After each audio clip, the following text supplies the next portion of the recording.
Halo, selamat datang di DBS ya, diskusi bersama Saifur ya. Kita sudah melihat video kemarin yang cukup fenomenal dan juga cukup trending topik juga yang berkaitan apakah ini awal dari kejatuhan Iran ya. Yang video yang kemarin sudah saya buat, yang belum menonton silahkan ditonton dulu terlebih dahulu. Ini adalah bagian keduanya. Setelah ini kita akan membahas dari bagian keduanya dan ini tidak kalah menarik ya teman-teman ya. Untuk judul video di sini adalah Iran dan Israel pasca perang 12 hari. Jadi kita akan melihat rezim Iran pasca perang 12 hari ini gencatan senjata dan bagaimana masa depan dari senjata nuklir Iran. Apakah Iran akan menjadi Korea Utara berikutnya? Kita simak penjelasannya di sini ya.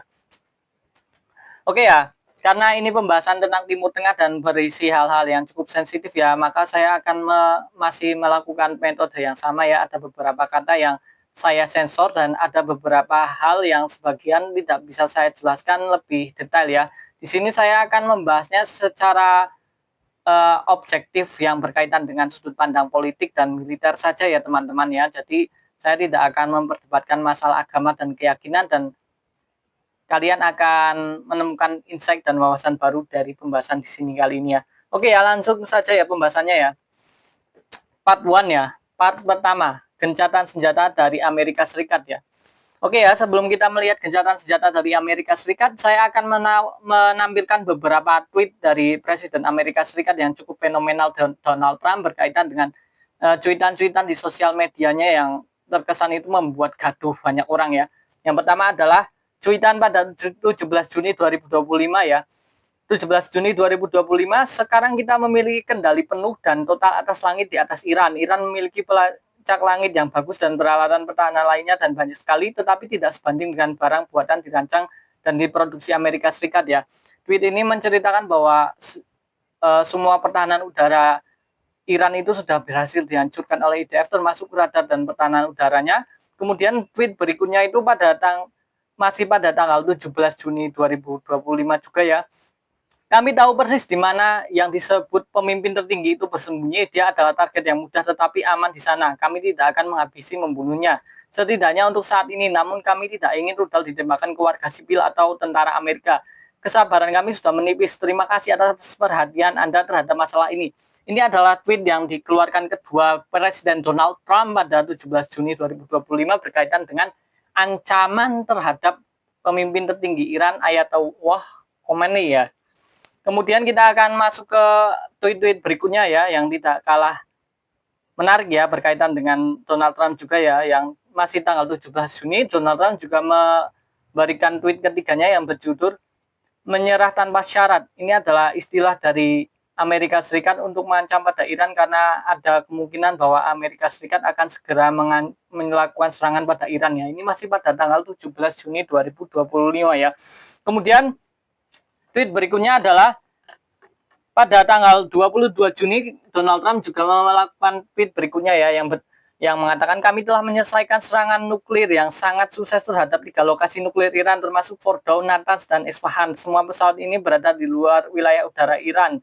Muatan penuh bom dijatuhkan di lokasi utama Fordow. Semua pesawat dalam perjalanan pulang selamat. Jadi tweet dari Donald Trump pada 22 Juni 2025 ini adalah menceritakan tentang operasi Midnight Hammer ya, yang sudah saya jelaskan kemarin cukup detail ya dari operasi Midnight Hammer, di mana Amerika Serikat menjatuhkan bom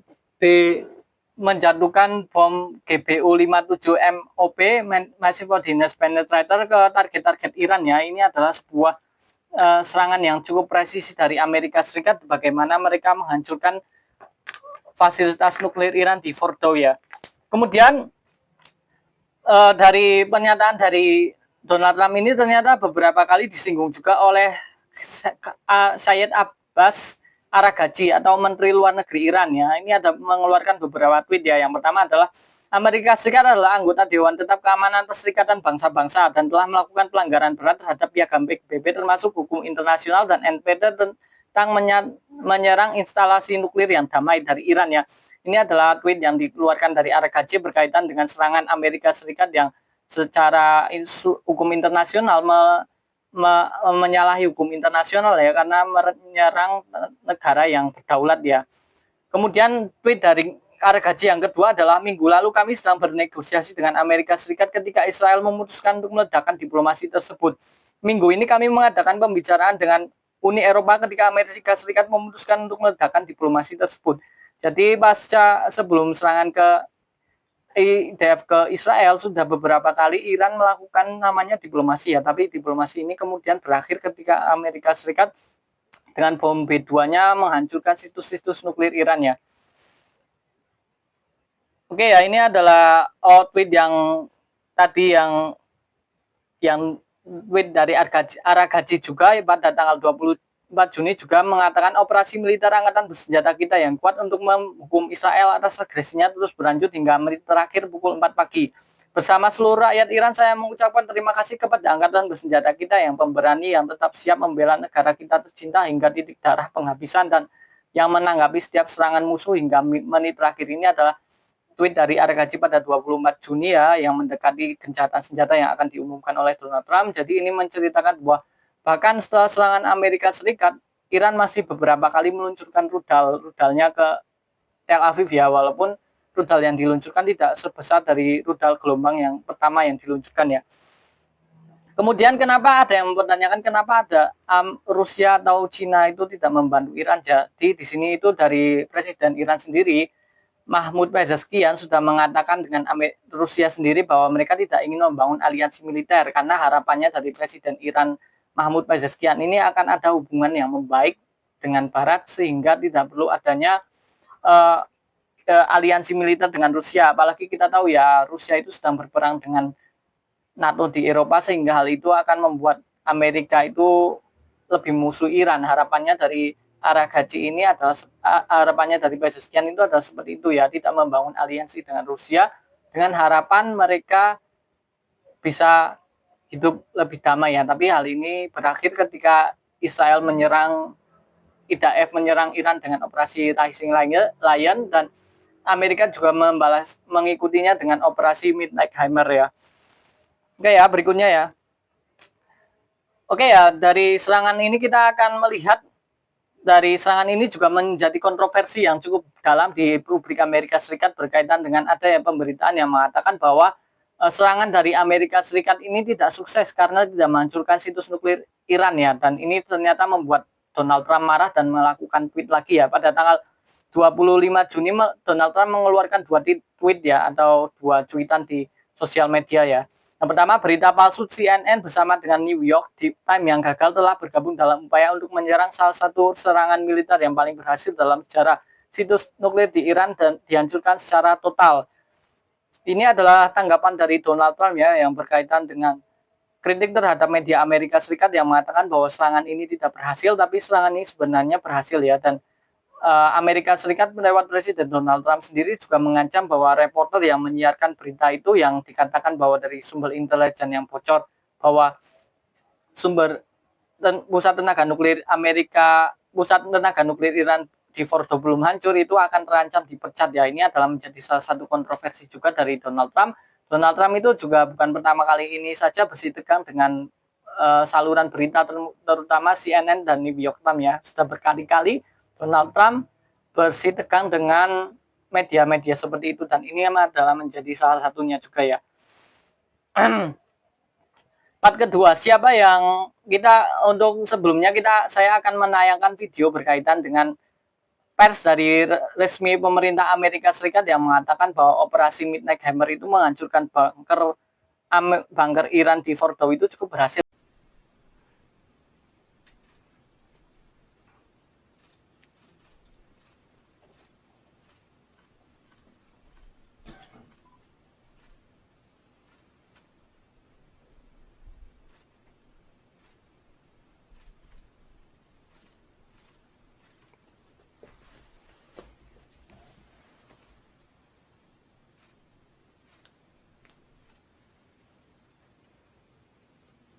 Keep it going for a minute. You'll see inside the mission space.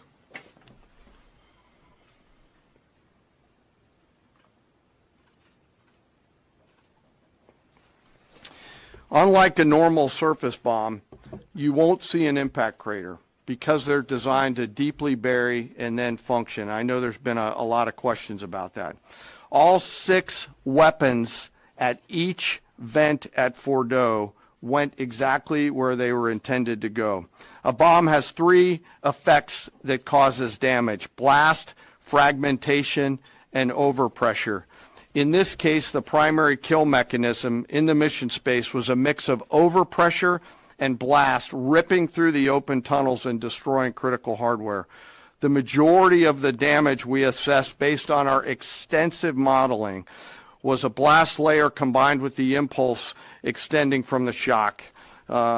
Imagine what this looks like 6 times over. Ya, di situ dijelaskan bahwa dalam video simulasi tersebut bom B2 GBU-57 MOP itu dijatuhkan dan menghancurkan bunker nuklir dari Iran. Tapi ini hanya video simulasi ya, video simulasi saja, dan simulasi ini hanya mencakup bahwa senjata bom itu hanya meledak setelah menembus beton sedalam 5 meter ya, dan ini tentunya sangat berbeda dengan foto yang cukup dalam ya. Tapi ini menjadi kontroversi juga karena dari pemerintah Iran sendiri sudah mengkonfirmasi bahwa dikutip dari Al Jazeera bahwa serangan bom Amerika Serikat ini cukup merusak fasilitas nuklir Iran. Yes, our nuclear installations have been badly damaged. That's for sure, because it has come under repeated attacks by Israeli and American aggressors. Tapi berkaitan dengan laporan dari Amerika Serikat ataupun pemerintah Iran yang sudah menyanggupi, kita masih bisa bertanya-tanya seberapa besar dampak kerusakan fasilitas nuklir Iran itu, karena kita belum tahu detail pastinya seperti apa ya. Kemudian kita akan membahas tentang part kedua ya. Part kedua, siapa yang memenangkan perang 12 hari? Oke, ini adalah sebuah pembahasan yang cukup menarik ya. Saya sudah menjelaskan juga kemarin bagaimana IDF melakukan serangan. IDF melakukan serangan dengan meluncurkan rudal balistik yang dibawa oleh pesawat F-16 bernama Blue Sparrow, dan LORA itu adalah rudal balistik yang diluncurkan dari pesawat, sehingga pesawat-pesawat tempur IDF itu aman, tidak sampai masuk ke wilayah udara Iran. Baru setelah rudal-rudal balistik itu ditembakkan, baru kemudian IDF melakukan serangan SEAD ya, di mana mereka akan meluncurkan rudal Delilah yang sudah saya jelaskan kemarin yang menyasar radar-radar Iran. Baru setelah radar-radar Iran itu dihancurkan, bomber-bomber pesawat lebih canggih seperti F-35 yang punya kekuatan siluman akan masuk jauh ke dalam wilayah Iran untuk menjatuhkan bom GBU-28 yang juga menghancurkan situs nuklir Iran di Natanz dan Isfahan ya. Untuk itu adalah sebuah ringkasan yang sudah saya berikan. Untuk sekarang Selat Hormuz belum ditutup oleh Iran ya.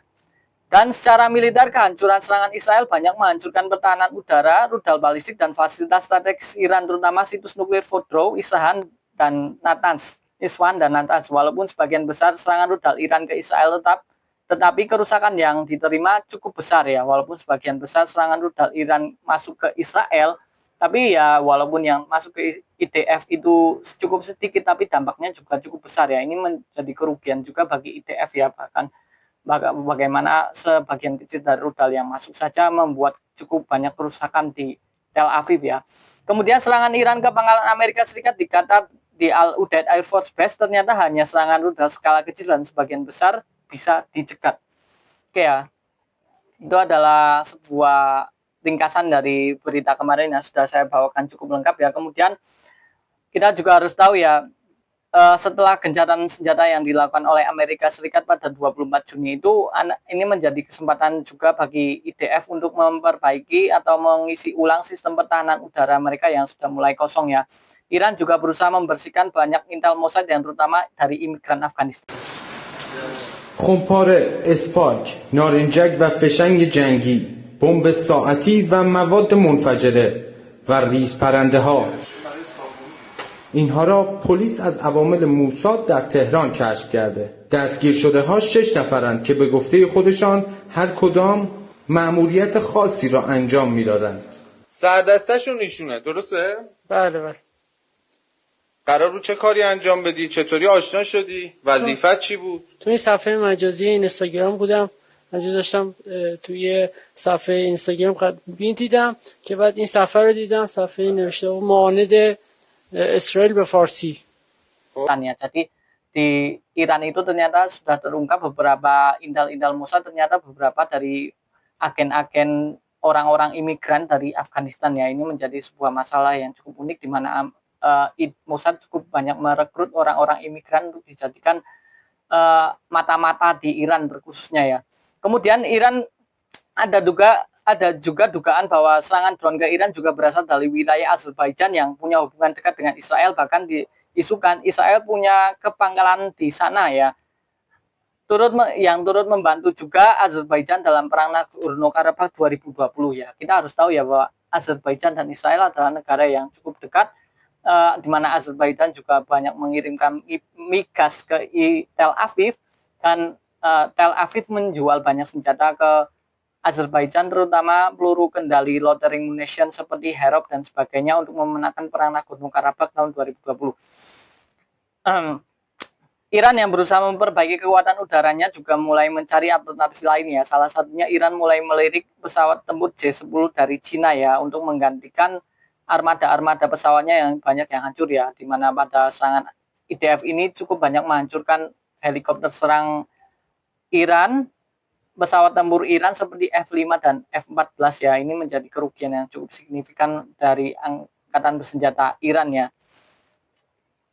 Part ketiga ya. Part ketiga ini adalah part terakhir ya.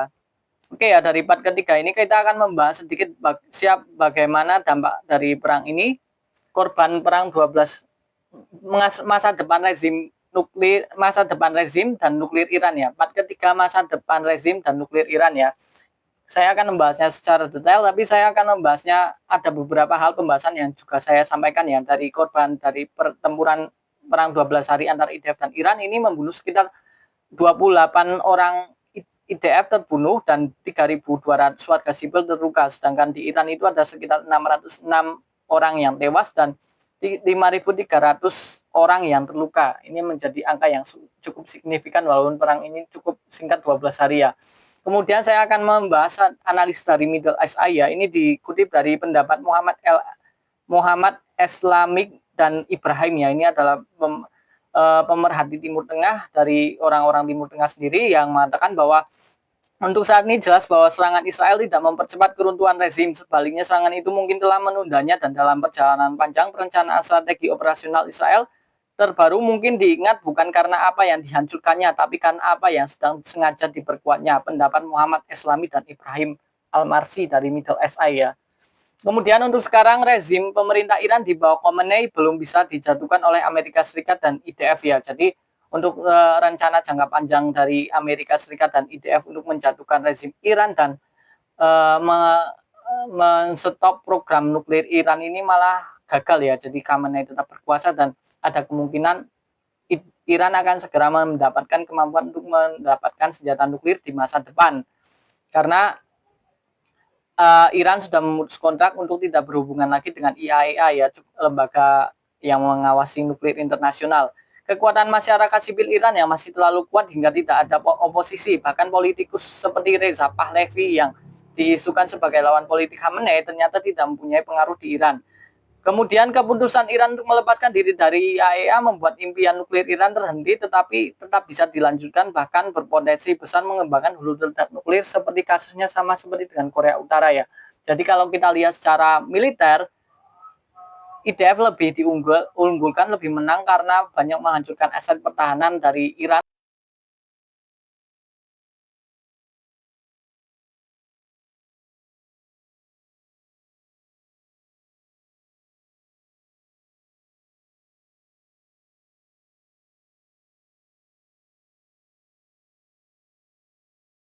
Tapi untuk secara rencana jangka panjang untuk menjatuhkan Khomeini dan menghapuskan program nuklir Iran, ya Iran masih bertahan. Jadi ya untuk kemenangan itu masih menjadi subjektif masing-masing ya, karena secara militer memang Iran itu kalah, tapi secara prospek jangka panjang Khomeini tetap berkuasa dan ada kemungkinan program pengembangan senjata nuklir itu akan dilanjutkan bahkan dipercepat ya. Ini adalah menjadi sebuah tantangan juga dari Amerika Serikat dan Iran ya, yang seharusnya ingin berambisi menghapuskan program nuklir Iran, malah hal ini malah membuat mereka akan mempercepatnya di masa depan. Dan ini juga tidak menutup kemungkinan ya, karena di Iran ini kan banyak sekali orang-orang teknis atau ilmuwan yang paham tentang cara pembuatan nuklir, walaupun ada beberapa hal dari mereka yang sudah tereliminasi atau terbunuh, tapi ini tidak